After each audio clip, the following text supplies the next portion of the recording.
Welcome to the silliest thing I saw this week. My name is Dave Pyper, and we are presented by Vuori, makers of the most comfortable clothing on the planet. They are the reason this show happens, and if you want 20% off your first order, go to vuoriclothing.com/Harris, or wait until later in the show to hear more about Vuori. On Sunday afternoon, we got to watch the 49ers beat Drew Lock and the Seahawks, and as the game went on, tempers flared, but none were quite as hot as DK Metcalf. Early in the fourth quarter, Lock had all day, and he throws one up to DK, and the ball is just easily intercepted by Jair Brown. DK is pretty amped on the way to the bench, and he actually breaks one of the helmet warmers. I didn't know what these were. I knew that they were for helmets, but I had no idea they were warming the helmets. That's probably why DK broke his. He was getting hot-headed enough on his own. He didn't need any help.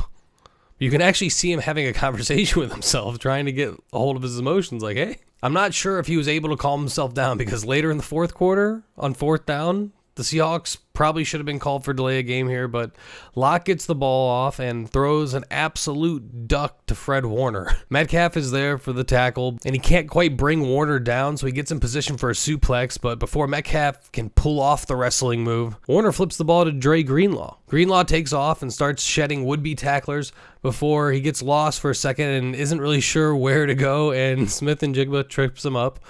Just after the play, though, a scuffle breaks out, and I'll show you why. After Warner flips the ball to Greenlaw, DK decides to suplex Warner anyways, and Warner wasn't too happy about it, and so he retaliates a little bit with a shove. And not to be shown up, DK pops up and wanted Warner to know how he felt about the shove and grabs Warner's face mask, and Warner just plays dumb. But what actually starts the fight is after this moment, when the guys keep jawing at each other, and DK grabs Warner's face mask again. This is what gets DK ejected. Props to Warner here for just staying calm, but keep your eyes on Lenore. He doesn't stay calm and tries to come to Warner's aid, and this shove is going to get him tossed as well, along with Metcalf. Tempers flying. Pete Carroll actually came out onto the field to get DK to go to the sidelines. Silly play, and players acting silly, if you ask me. A little more silliness on Sunday morning, but this time it was in the form of the Tampa Bay-Atlanta Chyron. That's the little graphic thing on the lower third of the screen. I'm sorry to do this to you, but imagine you're an Atlanta fan, and you'd like to see how many timeouts your team has left, but this is the graphic. If you ask me, it looks as if the Falcons have used all their timeouts for the half. Not sure why CBS chose this color for timeouts for Atlanta. I feel like they should have just used the same ones that they used for Tampa Bay. I scrubbed ahead to be sure the Falcons hadn't used the timeout, and here they are using the timeout in the updated graphic. I understand this is a little nitpicky, but there are like a ton of colors that CBS could have went with, and that would have been a better choice. CJ Stroud and the Texans had a rough Sunday. The Texans lost, and Stroud entered the concussion protocol after taking this nasty hit.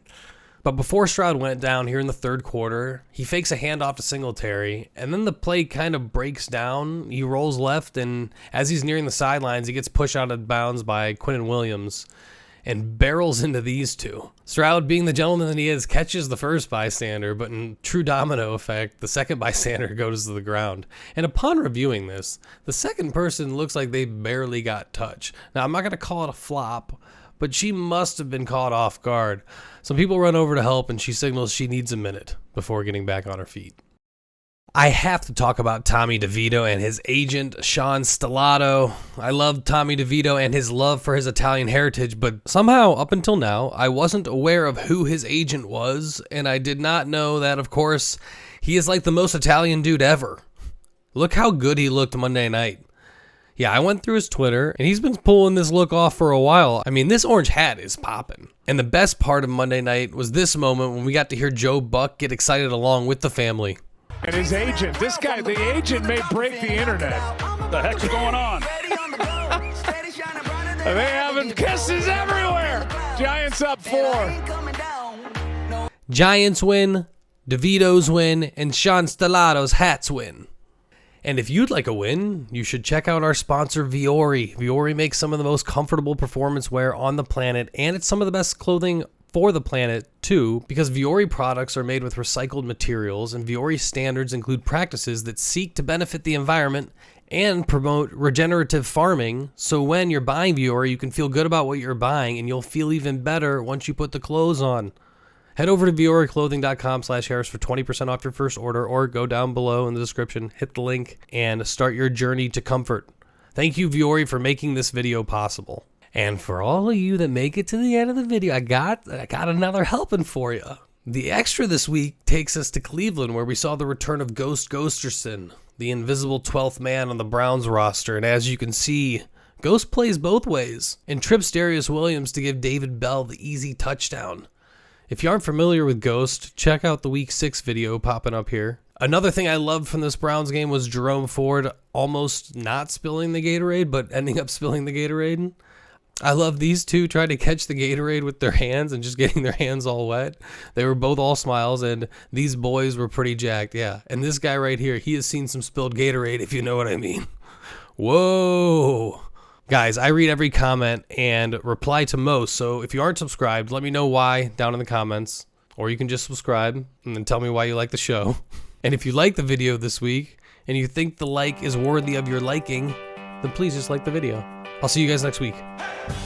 Thanks so much for watching. Please, please, please smash that like button, write a comment, tell us who else you'd like to see us review film on, and of course, best of all, please subscribe to our channel and then click that little bell above the subscribe button and you'll be notified whenever we post a new video.